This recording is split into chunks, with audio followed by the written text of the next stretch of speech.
Welcome to the third session in its peace and security. We will begin with a reading in Swedish, and then I will start speaking Swedish now. And it's from Svetlana Alexievich's book about women in war. Det är en dramatisering av Svetlana Alexievichs världsberömda bok om Sovjetunionen. Kriget har inget kvinnligt ansikte. Boken har dramatiserats av Hedda Kraus Sjögren och Jonas Jarl. Medverkande på scen är Hedda Kraus Sjögren som författaren Alexievich, Jonas Jarl som censuren, Susanne Alev Aslan som prickskytten. 1 miljon kvinnor stred för Sovjetunionen i Röda armén under andra världskriget. Det här är deras berättelse.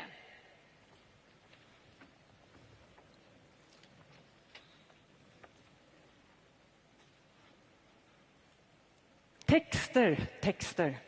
Överallt finns det texter. I lägenheter och i hus på landet. På gatan och på tåget. Jag lyssnar. Allt mer förvandlas jag till ett enda stort öra som hela tiden är vänt mot andra människor. Jag läser deras röster. Människan är större än kriget. Och jag måste ta ett bredare grepp. En kvinna, Olga Jakovlevna Omelchenko, berättade för mig. Hon sa, det var hårda strider. Jag var med i närstrid. Det är fruktansvärt. Omänskligt. Man slår, hugger med bajonett och tar struptag på varandra. Man knäcker ben. Det hörs tjut och skrik, stönanden och så det där knastrandet. Det glömmer man aldrig. Knastrandet av ben. Jag åkte och hälsade på Olga Jakovlevna Omelchenko i Polotsk. Jag kom hem med det här. Med 4 kassetter, 2 dagars samtal, intervjuer. Jag kom hem med ännu mer krig. Jag skriver alltså en bok om kriget. När jag kom hem från Polotsk berättade jag för mina vänner och alla reagerade likadant. Det här är så hemskt. Hur stod hon ut? Blev hon inte galen? I det här kriget finns det inga klara gränser mellan vi och dem. Mellan gott och ont. En annan vän sa till mig, om du tar med allt det där blir detta den sista boken om kriget. Kriget har förblivit sådant det var. Ingenting har förändrats. Jag försöker förminska den stora historien till vad som ryms i en enda människa. För att förstå någonting, för att finna orden. En annan kvinna, Maria Ivanovna Morozova, hon var prickskytt. 11 militära utmärkelser. 75 dödade på sitt konto. Hon satt där, en liten kvinna i en stor fåtölj med en lång fläta i en flickaktig krans runt huvudet. Och hon dolde ansiktet i händerna och så sa hon, nej, det går inte. Skulle jag återvända dit igen? Det kan jag inte. Men varför kommer du till mig? Du borde ha vänt dig till min man. Han älskar att minnas. Namnen på befälen, på generalerna och på förbandens nummer. Allt minns han. Men det gör inte jag. Jag minns bara det som hände mig själv. Mitt eget krig. Jag möter levande tårar och levande känslor. Ett levande människoansikte. Skuggor av smärta och skräck som drar förbi medan vi talar med varandra. Ni borde söka hjältarna, föredömena. Ni visar bara krigets smuts. Hos er framstår vår fred som hemsk. Jag skriver också ner mina samtal med censuren. Vad är ni ute efter egentligen? Ni tror att sanningen är något man finner i vardagslivet. Att den är något man snubblar över på gatan. För er är den så låg, så jordisk. Men ni har fel. Sanningen är det vi drömmer om. Den handlar om hurdana vi skulle vilja vara. Vem skulle ställa upp och kriga efter sådana böcker? Er primitiva naturalism är en skymf mot kvinnan och mot de kvinnliga hjältarna. Ni detroniserar dem, förvandlar dem till vanliga kvinnor, till hondjur. Men för oss är de heliga. Var har ni fått de där tankarna ifrån? De är främmande tankar, osovjetiska. Ni hånar de som ligger i massgravarna och ni har förläst er på Remarque. Remarques idéer passar inte här hos oss. Den sovjetiska kvinnan är inget djur. Det är lögn, det är förtal av våra soldater som befriade halva Europa och av våra partisaner, av våra folkhjältar. Vi har ingen nytta av er lilla historia. Vad vi behöver är den stora historien, segerns historia.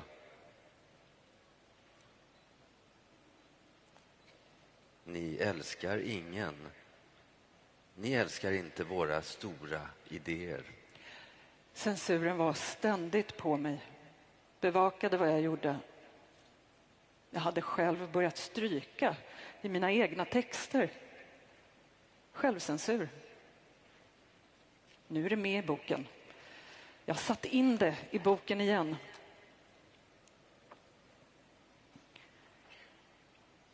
Fältet och skogen brinner. Det ryker från ängen. Kor och hundar som brinner. Lukten. Den egendomliga lukten. Tunnor med kål och tomater brinner. Fåglar brinner och hästar. En massa svarta saker ligger och skräpar. Den där lukten. Man måste vänja sig. Då förstod jag. Allt kan brinna. Till och med blod brinner.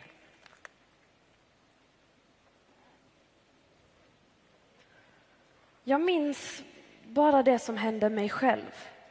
Mitt eget krig. Jag minns att ammunitionen tog slut, maten tog slut och så sprängdes köket av en granat. 3 dygn i sträck ledde vi på skorpor och allas tungor hade blivit så skinnflodda att de var som förlamade. Flickan som jag jobbade i par med hade blivit dödad. Så jag hade med mig en nykomling till förposten. Och plötsligt fick vi syn på ett föl i ingenmansland. Fölet var så vackert med yvig svans. Det promenerade omkring där, helt lugnt. Som om inget hade hänt. Som om det inte hade funnits något krig. Vi hörde att tyskarna levde. De hade också fått syn på fölet. Och våra soldater började diskutera med varandra. Fölet går sin väg. Annars hade vi kunnat göra soppa av det. Med k-pisten kan man inte träffa det på det här avståndet. De fick syn på oss. Här kommer prickskyttarna. De kan skjuta fölet. Sätt igång, flickor. Jag hann inte ens tänka efter. Av gammal vana siktade jag och sköt. Benen vek sig under fölet och det föll på sidan.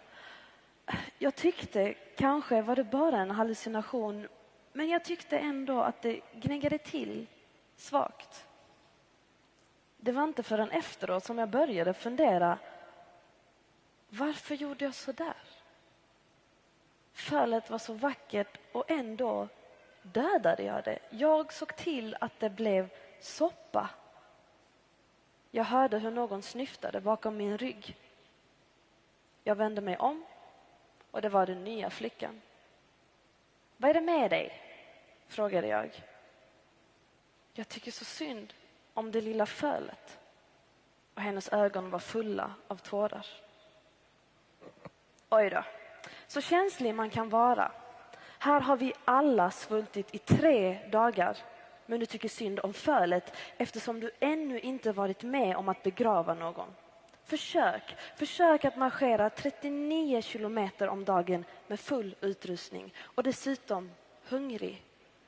Först måste vi jaga bort tyskarna. Sen kan vi börja tala om känslor och medlidande. Inte förrän då.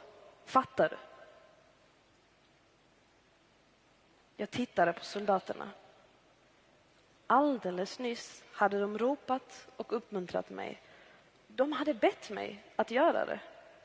Alldeles nyss. För några minuter sedan.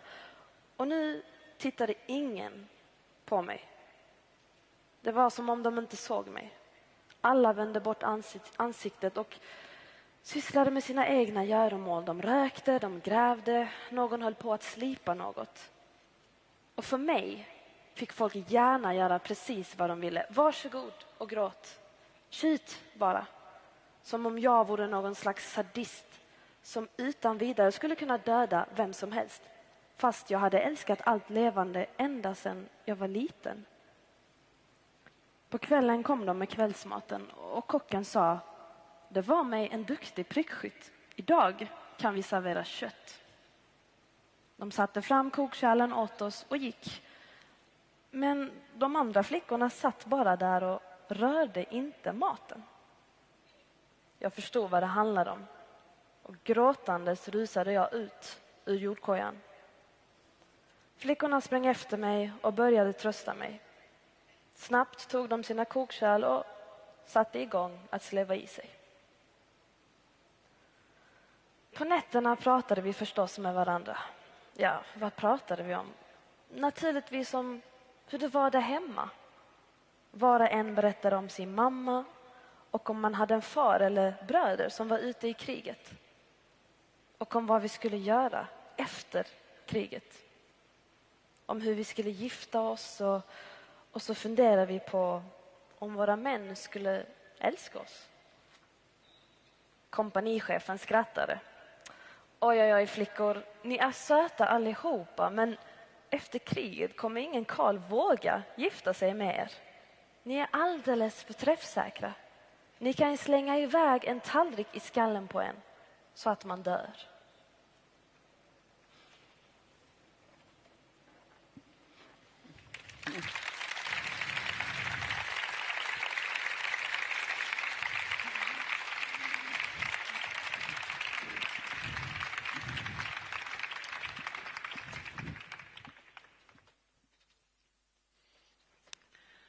Tusen tack för denna väldigt fina reading.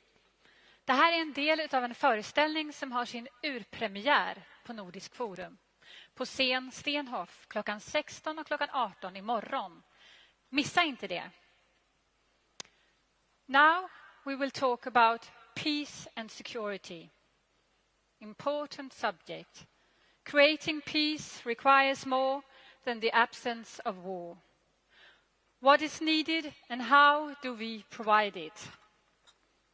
The first speaker is a former UN Special Representative on Sexual Violence in Conflict.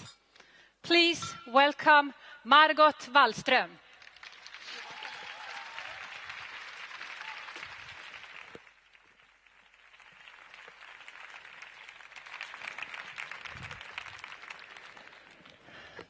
Dear friends, for a little longer than 2 years, I had a UN mission that left me with a heavier heart and paradoxically also with greater hope.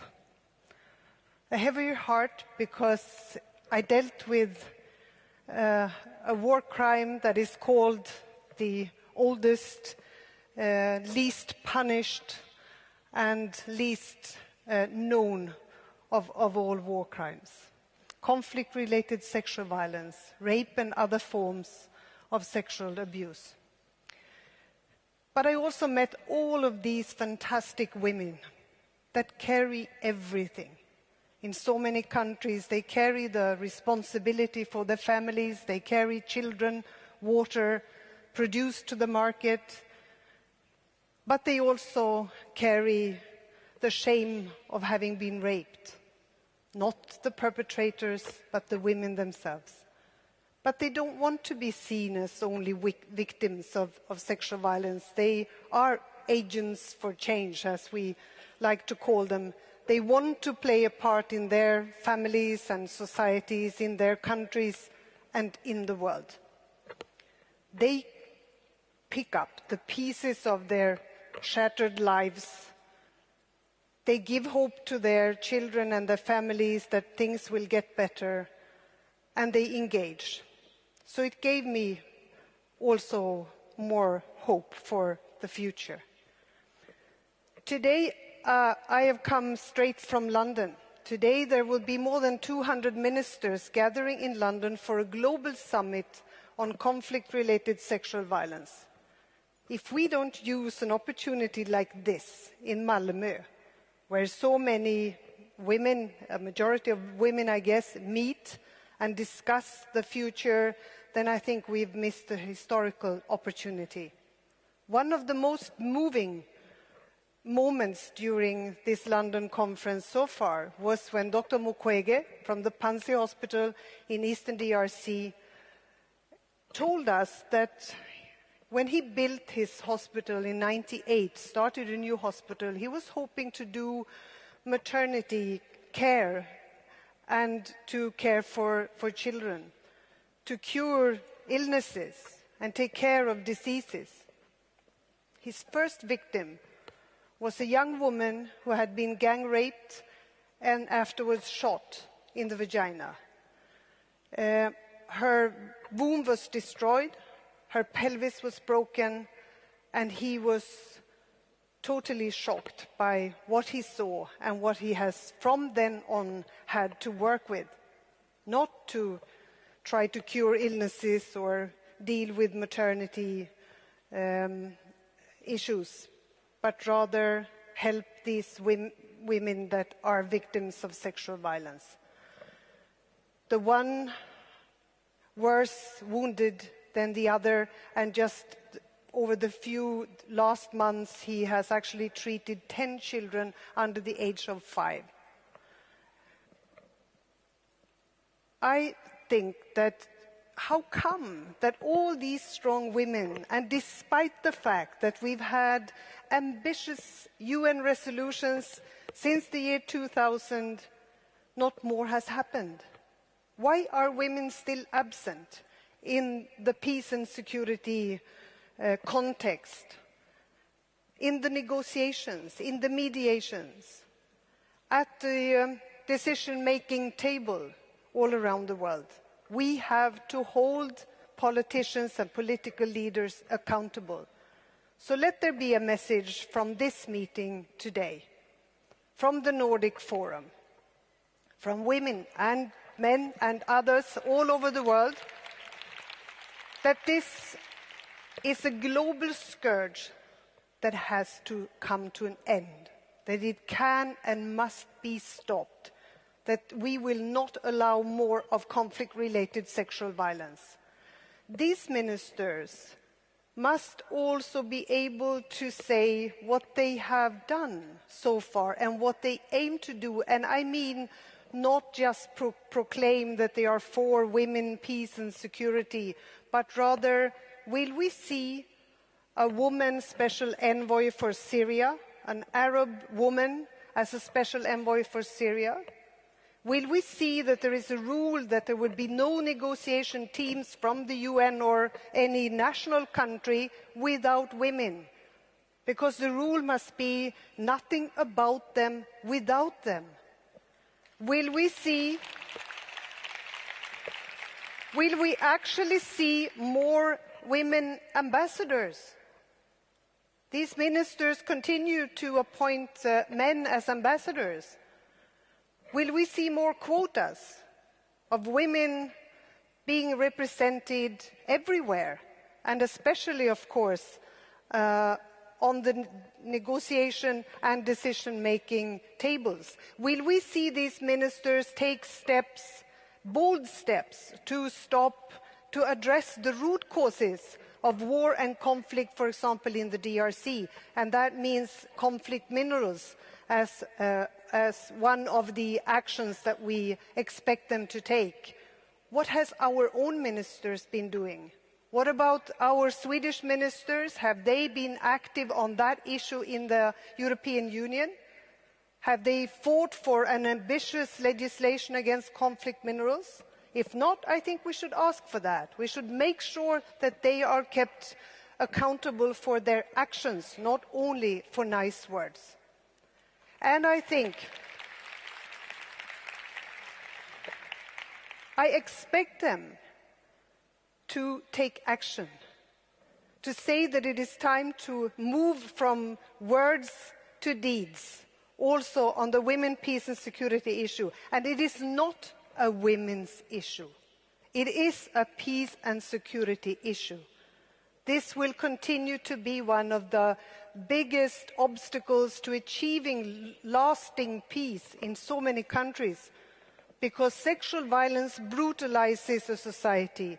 It leaves scars in a society. It destroys the social fabric in a society for generations to come. And that is why it is so important that we act, that we ask those who are responsible, who carry a responsibility, to do something about it and make sure that we can stop conflict-related sexual violence. And let's remember who we are talking about. And I will finish by telling you again the story of Joyce, who was a girl that I met in Goma just after I had started as UN Special Representative. And she was in what is called salle d'écoute, which is a place where they can share their stories. She came with her father, but she sat on her hands all the time in that small, little, ugly room where we were, and she would keep her back and her head bent and would never look us in the eyes until we told her, it is not your fault. There is no shame falling on you, only on the perpetrators. They are the ones guilty. They are the ones who should feel shame. And the story was what it is most of the time. When everyday life turns into hell. She was walking with a friend from school on that dirt road in the little village where she was living, when a military jeep stopped and the soldiers asked her to go, or rather gave order to her to go and buy them cigarettes. And when she returned, she was picked up in the jeep. And what happened next, because she was away for a couple of days, she would not tell anyone, but it was clear that that is when the light went out in the 17-year-old's eyes. And her father was devastated. She was the best in her class. She was the best in the school. He had invested in her because he could see that she would become something important. She was the hope also of that family and the society. But that would never happen. She was badly wounded, and she had also lost her soul in that experience. At least she had a father who cared for her, who decided that this was so important that he would actually take her to the salle d'écoute, that he would ask for assistance from the international community and others who could help the Congo and the civilians in the Congo. And that gave some hope, that the change is there. Slowly, things are moving in the right direction, but not without civil society. So that is another demand on these ministers. Make sure that you give support, and economic and other support, to small women organizations, because they carry a lot of the work and a lot of the responsibility to make life easier for families everywhere in the world. and make sure it is real money and real support and not only good words. I believe that there is a fantastic opportunity for us here today to mobilize, and I think we should also turn to the military to say now we have managed to get a lot of people on board, everyone from journalists to civilians to individuals to some politicians, some leaders.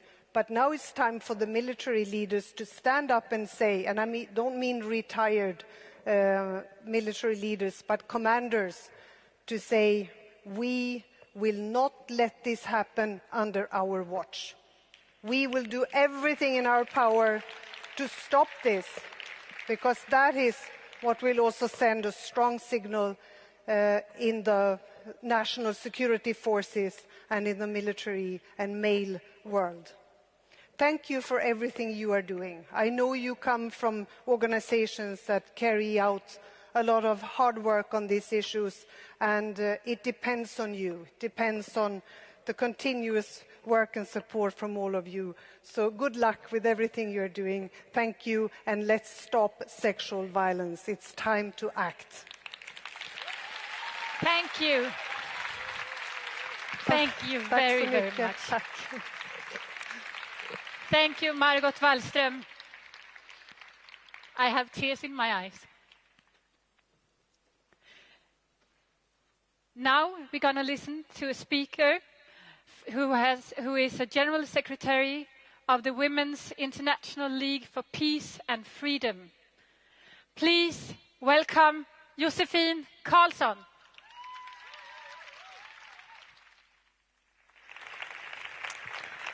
Hi, everyone, and thank you, Nordic Forum, for having me among these very distinguished speakers on the theme of peace and security. I've got 10 minutes, and I intend on using them to talk a little bit why I think there is something rotten in the state of the world today, but also why I think we here, just as Margot said, are the chosen ones to clean up the mess. I'm going to talk a little bit about what me and my organization have tried to do in order to tidy up, my best cleaning tips, if you like. But I'm also going to talk a little bit about gardening and picking flowers. I would like to start off with asking you all a question.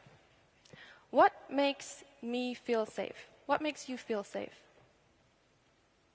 You can even close your eyes for a while. What makes you feel safe?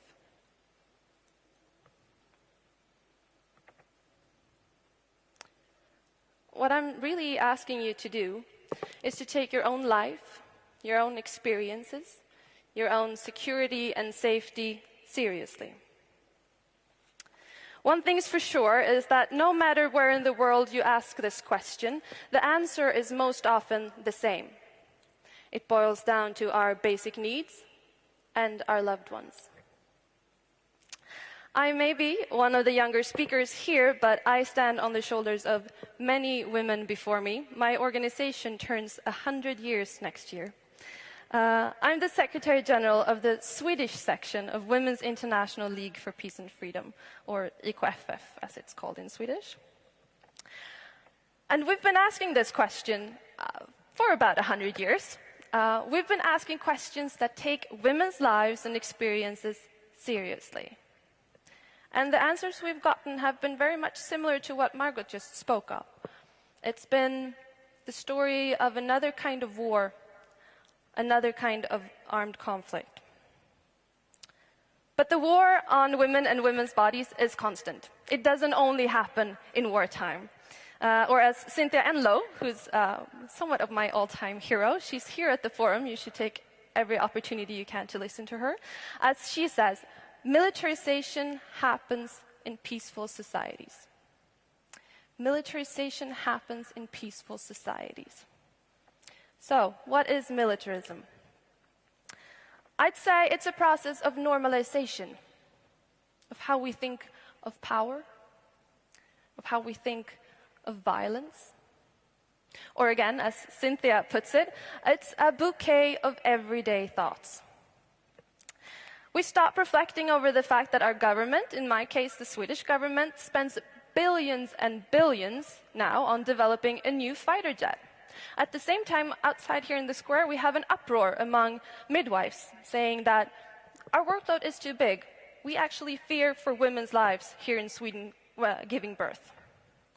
That's the yellow flower in my bouquet. Being from Sweden, I also represent the third largest arms-selling country in the world per capita. The only two countries that beat us are Russia and Israel. Why isn't there an outrage, you'd say? Why isn't there an outrage that we're selling guns to countries that commit gross violations on democracy and human rights? Again, I'd say it's normalized. It's become a question of economics. We're working on cleaning up that mess too, but till then, it's the red flower in my bouquet, because it is tainted by blood. The UK is not a Nordic country, but I'll use that as an example anyway, because it's a country that's been hit by the economic crisis. And as many of you here know, the crisis has a feminine side. The cuts are being made in typical female jobs, and it's women trying to cope when the system fails. So, UK is interesting because it's also a state armed with nuclear weapons. And I hope you'll allow me a little detour here on nuclear weapons, because they're very interesting in understanding this link here between militarization, ideas of masculinity, and power. States that possess nuclear weapons, that are armed with nuclear weapons, they hold us all hostages. Even a small war between two nuclear-armed states, like, say, India and Pakistan, which is not extremely unlikely, would cause such climate change that a large proportion of the world would starve to death. There would be such big clouds and ashes. A report indicates that 2 billion people would die, including the people already living on the brink of starvation. So do you know what one of the party leaders in India said after they had detonated their first nuclear charge? He said, "We had to prove we're not eunuchs." We had to prove we're not eunuchs. Now, if you're a curious person, and I'll go back to Cynthia, she encourages us all to be curious, then you would perhaps ask questions such as, why did he feel he had to prove his masculinity? And why does he link it to big guns and power? I'd say it's the epitome of the ruler and ruled that still builds our society, and militarism is the fertilizer, or I'd prefer to use the word dung, perhaps. Anyhow, it's the purple flower in my bouquet. So, back to the UK. Remember where I was? Economic crisis, women's security, feminine side. So, what the UK feel that they probably need to do amidst this economic crisis is to spend some more money on their nuclear weapons. Apparently, they need renovating. So, what to do? All countries that have nuclear weapons, and this is important to know, say that they're never going to use them. They're for deterrence. So they're just deterring other countries with their big guns. It's ridiculous, really, but good to know. So these big guns that are never going to use and that could kill billions, they're probably deciding on that it's still a good idea to renovate them. It's going to cost them, some say, £100 billion. My best cleaning tip here, I'd say let's ban nuclear weapons. We're working on that also, and for the first time it seems like we're actually going to get there. But for now, it's the really, really expensive flower in my bouquet. I do hope it comes with some golden glitter on top. But you see, that's what the world still does. Last year, it spent $1,750 billion on military expenditure. $1,750 billion on the military. Now, I'll give you some more numbers. That's $240 per person on this planet. Or you could say it's 800 years of UN's regular budget. Or as we're here, UN Women budget. It's 2,500 years of UN Women budget. Imagine what we could have done. Imagine what we could have achieved. if we were being serious. If we were not just saying that women can be saved, but we're being serious with women's lives and security. Luckily, as I said, I'm not the first person to have thought of this. In the Beijing Platform for Action, it says that we're supposed to reduce military expenditure and use it on promoting women. So, what's my point? My point is, it's not our task to say, can we save women? Who's going to save the women?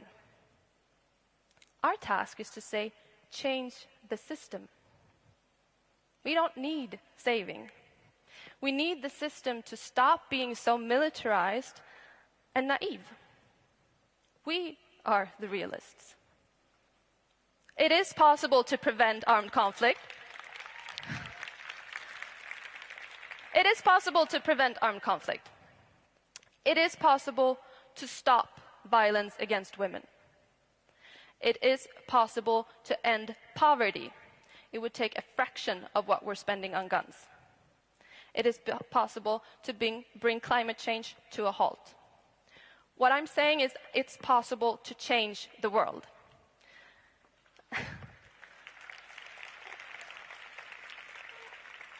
It's all about priorities. Follow the money.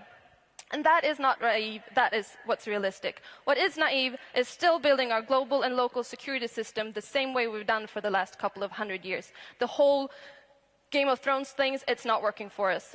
People and women are still not safe, and it's costing us enormous amounts of money that we're spending on guns, and then cleaning up the shit that guns causes, the suffering and the pollution. And the world is quickly changing. We need to be prepared for new challenges and an ever-evolving pace. We hold the key to building security. You can obviously do your own security analysis. You just did when I started. Women and people who do not buy into this system are organized. They're solving the problems in the shadow of the war. Now we just need to stop picking a whole new bouquet of flowers. I'm telling you, we're already growing them in our backyard. We've got the power, women's power, to stop war. Thank you. Thank you, Josefin Karlsson. Thank you very much. Thank you. Our next speaker is the world's first female Minister of Defense. Please welcome Elisabeth Rehn.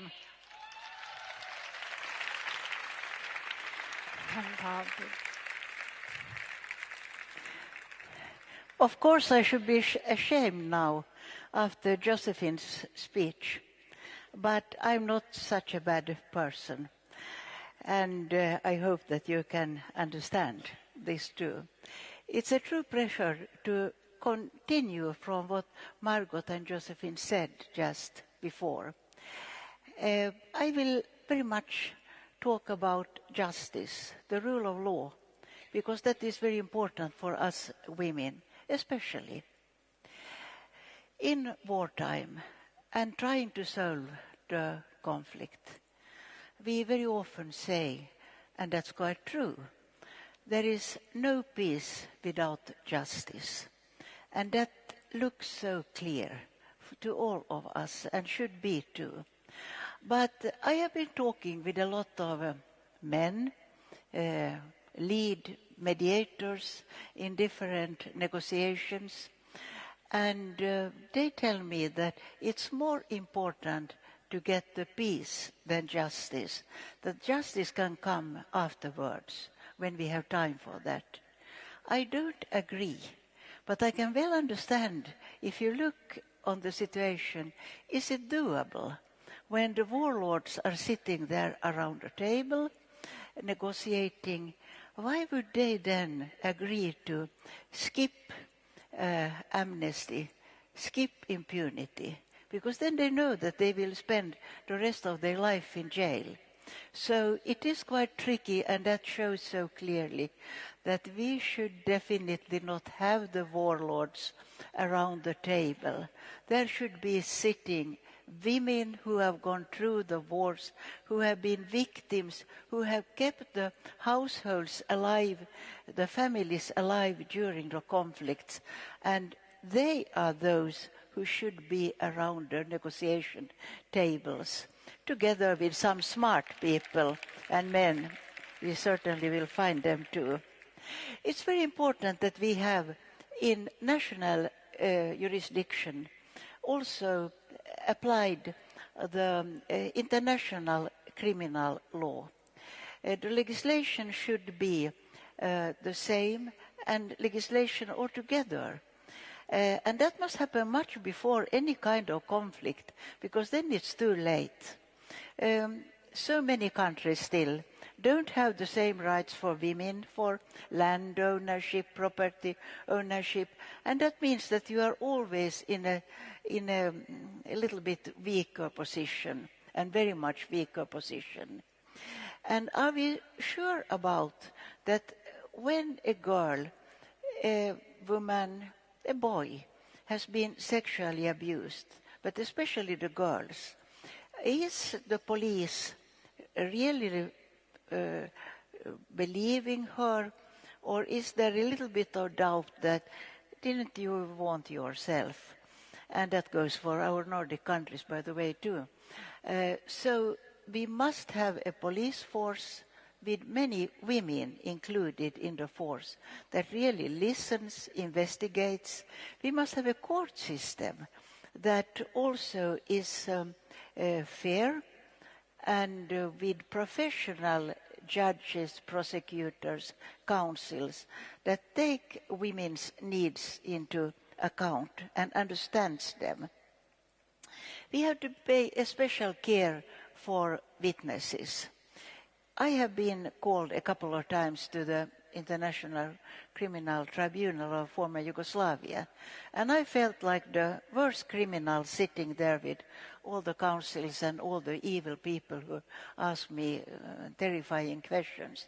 How then for the one who has just come from perhaps middle of the nowhere, who has been raped, who had decided to give evidence about this and will be totally done by the very, very nasty councils. We have to give them all kind of protection so that they are not then perhaps even their families could be threatened back home. Because you know how it is in the small societies. Everybody knows about everybody. And perhaps the perpetrator's families or himself is somewhere around. So the witness protection is very, very important for in all different cases. This primary responsibility to investigate and collect information about cases of rape during conflict, also of course in civilian time, lies with the governments, with the states themselves.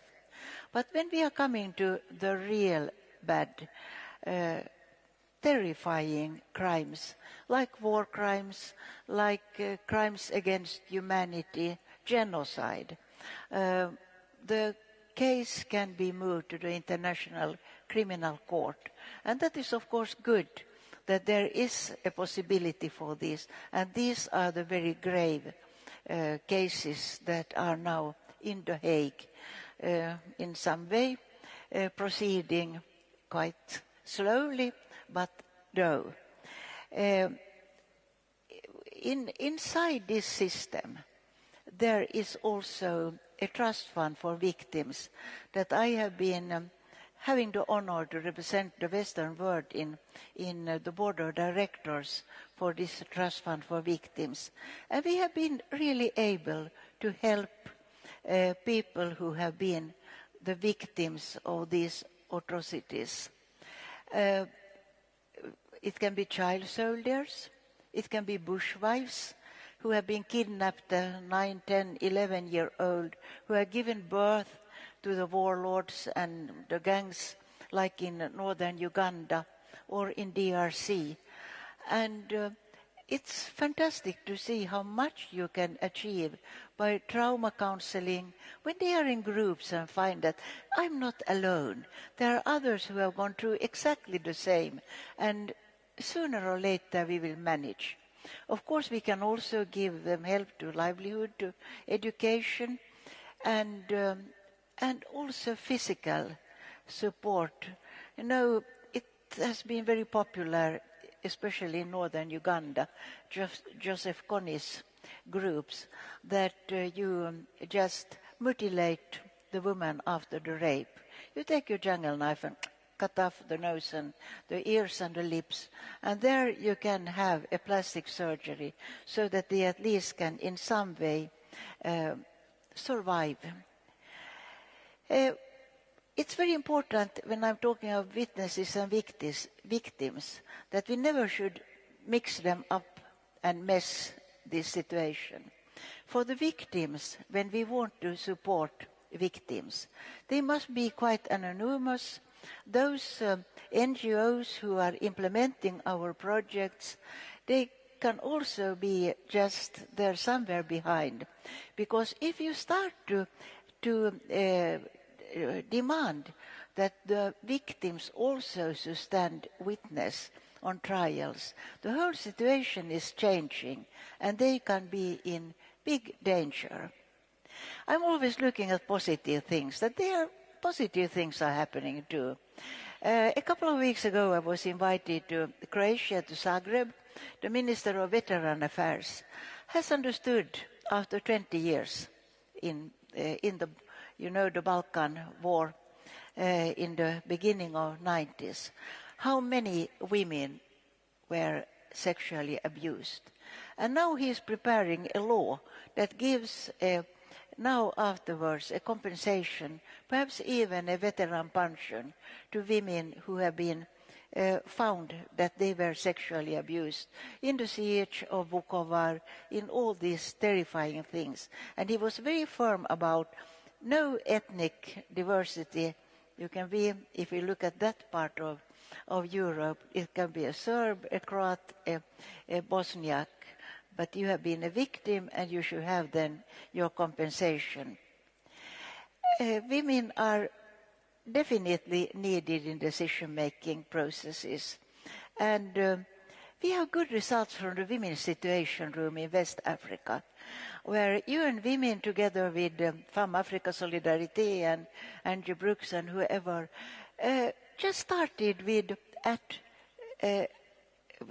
elections with information to women that you are allowed to vote for whoever you want. You don't have to follow your father's or husband's advice.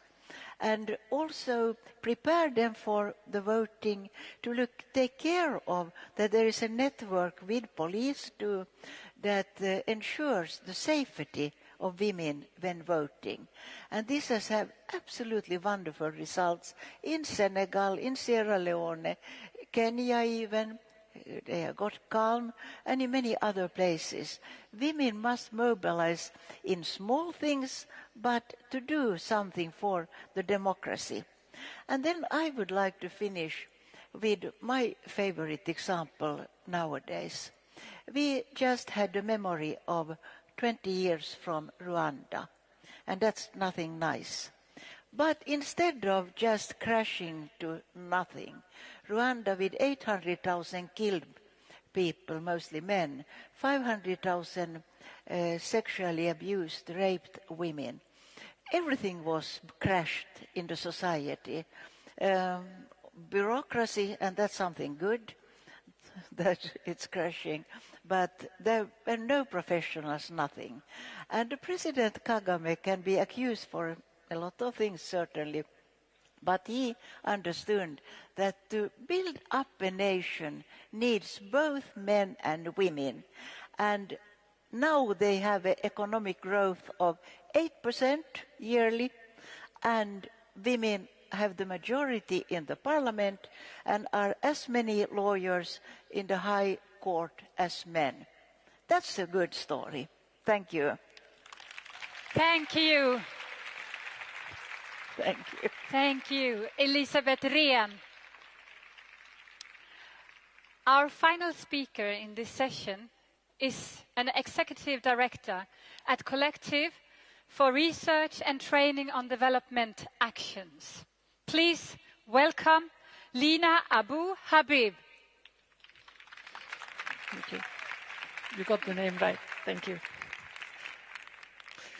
Greetings, everybody. I must say the size of the room is intimidating, but I come from Lebanon, which has been in and out of war since it gained independence in the mid-40s. So to the extent that it has become fact of life. And what I want to share with you are some comments on how do we operate as feminists, particularly within a framework known as the Women Learning Partnership, where it's a partnership of feminist organizations across North and South. And I want to end with the issue of across North and South, because that's the main point I want to make.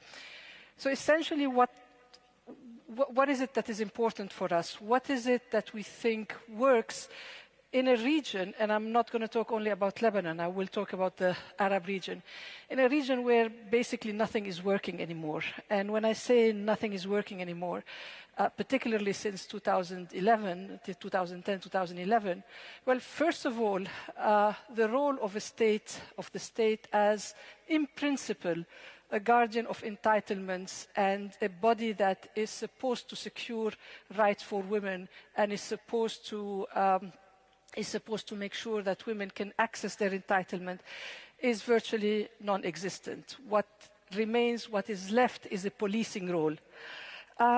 Coupled with that is basically the disappearance of social institutions, institutions that we know in our countries have been primordial to secure some of the rights of women.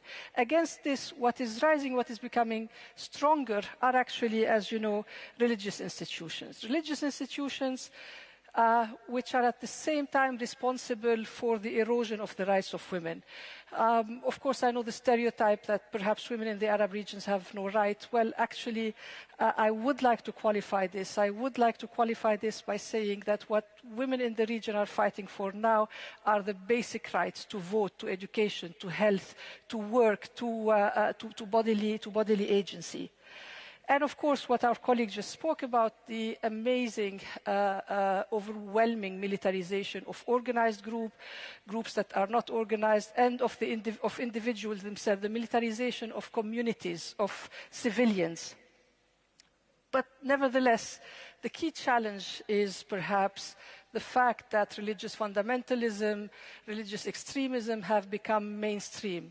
They have been on the side throughout this year. Now we have to live with the fact that they have become mainstream politics, that they have become decision makers, that they actually make the rule, and that this situation seems to be accepted in different parts of the work. Having said this, what is it that we have learned as feminists in dealing with this situation before, during, and in the current context? Well, in a way, this is a great opportunity because finally we don't have to dilute our discourse. We do not have to present a convention such as the Convention for the Elimination of All Forms of Discrimination Against Women. We don't have to justify it. We don't have to convince people, this actually is not, does not contradict religion, does not contradict Islam. Well, actually, yes, it does. The Convention contradicts the religion. The Convention is based on equality. All religions in our regions have a problem with gender equality.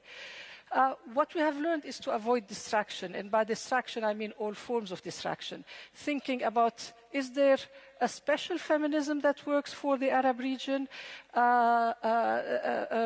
Is Islamic feminism the way to working with women in the Arab region?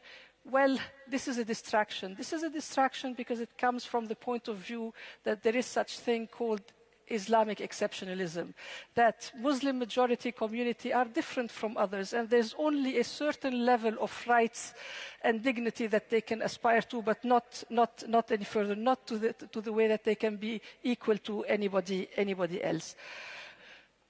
And finally, we can insist on the universality of human rights, on women's rights as human rights. I think the discourse that we have to look at culture with everything nasty that it contains is way behind us.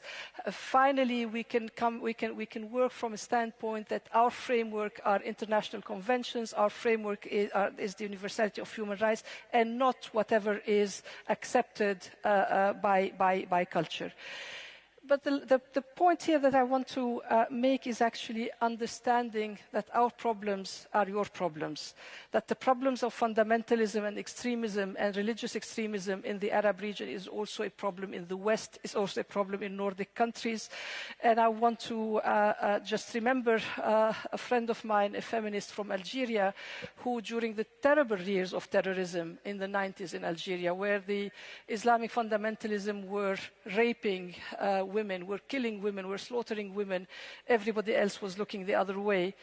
And I remember very clearly her going around the whole world and saying, this is your problem, not only ours. Fundamentalists do not have geographical boundaries. They are an international, well-organized setup that is not going to just to sustain itself by playing in our countries only. So it is because of the global nature of our problem that I'm actually here talking with you, because I believe our experience has shown that it's through these building of bridges that we have been able to make a breakthrough. And making a breakthrough has actually been at essentially a three level. Of course, this whole solidarity, this whole partnership, the different approaches, the multiple strategies is not just to advocate about our rights as women in the Arab region, but it's actually to redefine what democracy means. Democracy, the way it has been portrayed in the Arab region now, is only a parody of democracy. Our mission is actually to talk to the world that the ballot does not make a country democratic. I don't want to go into examples. I'm sure you know what I mean. But a democracy without equality is not a democracy. Voting for extremists, voting for fundamentalists does not make a country democratic. Our second, what I say breakthrough is actually, we may disagree that it's a breakthrough, is actually preserving gains.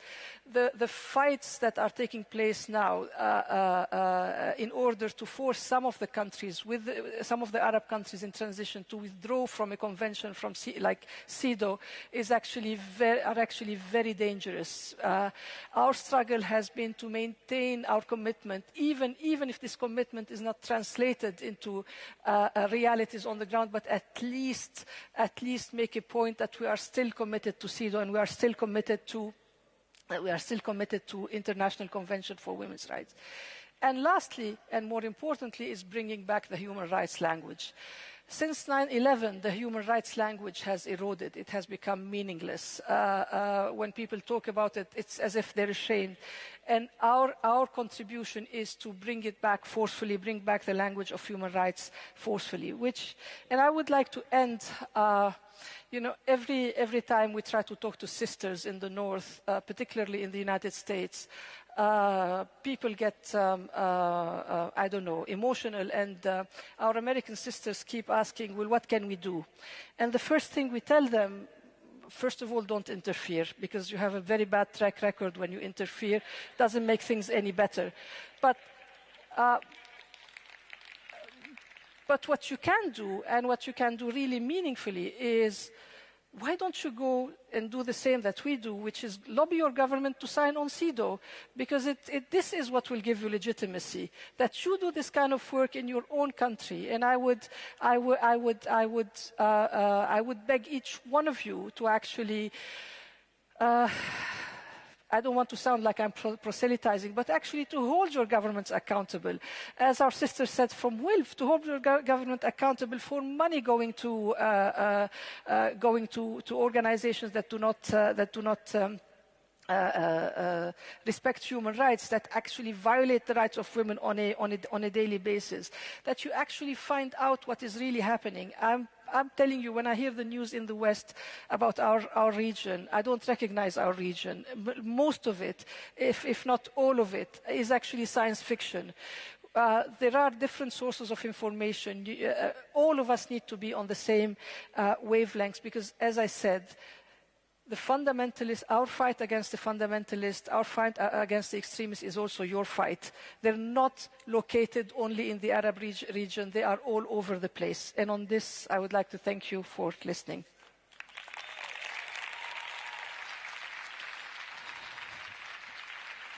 Thank you. Thank you.